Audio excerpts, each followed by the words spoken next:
રિફિલિંગના વધુ એક કૌભાંડનો થયો છે પર્દાફાશ। કામરેજના પરબ ગામે આવેલા ઇન્ડસ્ટ્રીઝ વિસ્તારમાં પોલીસ દ્વારા પાડી રાંધણ ગેસ રિફિલિંગનું કૌભાંડ ઝડપી પાડ્યું છે। ઓમ ઇન્ડસ્ટ્રીઝ વિભાગમાં 2 દુકાનના ગેસ રિફિલિંગ કરવામાં આવી રહ્યું હતું।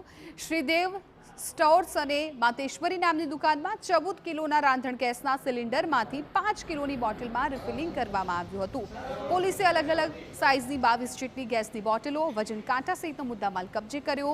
આ સમગ્ર કૌભાંડમાં એક ઇસમની ધરપકડ કરી અને અન્ય એક દુકાનદાર તેમજ ગેસના બાટલા પૂરા પાડનાર ઇસમને વોન્ટેડ જાહેર કરાયો છે। સુરત કામરેજ પોલીસની કાર્યવાહીથી રાંધણ ગેસનો કાળો કારોબાર કરનાર તત્વોમાં ફફડાટ વ્યાપી ગયો છે।